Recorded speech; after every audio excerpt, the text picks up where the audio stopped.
बिस्मिल्लाहिर्रहमानिर्रहीम। मोहतरम नाज़रीन, यकीनन अल्लाह रब्बुल आलमीन की बेशुमार नेमतें हम इस्तेमाल करते हैं। ज़मीन के ख़ज़ानों में से अल्लाह ताला की एक बहुत खूबसूरत और बड़ी नेमत वो पानी की सूरत में है जो हम इस्तेमाल करते हैं।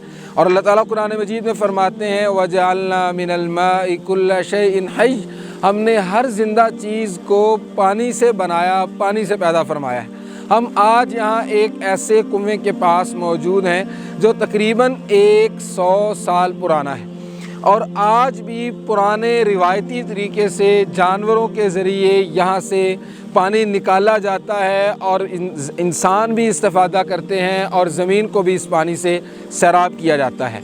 हम अपने महल्लों और गलियों के अंदर भी मोटरें लगा के, पंप लगा के साफ़ पानी ज़मीन में से निकालते हैं। ये अल्लाह ताला की बहुत बड़ी नेमत है। कभी हम इस आयत पर गौर करें तो हमें अंदाज़ा हो जाए। अल्लाह ताला फरमाते हैं, कुल ए नबी करीम सल्लल्लाहु अलैहि वसल्लम फरमा दीजिए, अराअयतुम इन अस्बह माउकुम गौरा, ए लोगो तुम्हारा क्या ख्याल है अगर ये कुएं के अंदर पानी जो मीठा भी है और ठंडा भी तुम्हें मिल रहा है, अगर ये गहरा हो जाए, ज़मीन की तहों में चला जाए, इंसान इसको निकाल ना सकें, फमन यातीकुम बिमाइन मईन, तो वो कौन सी ताकत है जो ये ठंडा और मीठा पानी दोबारा ज़मीन में पैदा कर लेने पर कादिर है।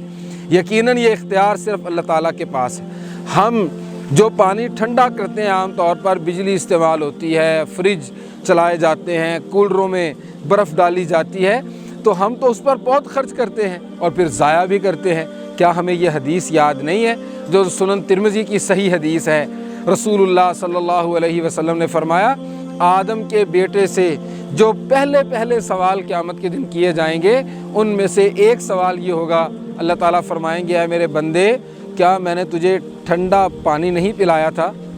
आइए अल्लाह ताला की नेमतों की कदर कीजिए, अल्लाह ताला की ज़ात की मार्फत हासिल कीजिए और अल्लाह का शुक्र अदा कीजिए, ताकि ये नेमतों का दवाम और बका हमारी ज़िंदगी के साथ साथ चलती रहे और हम इनसे फ़ायदा उठाते रहें। वस्सलामु अलैकुम वरहमतुल्लाहि वबरकातुहू।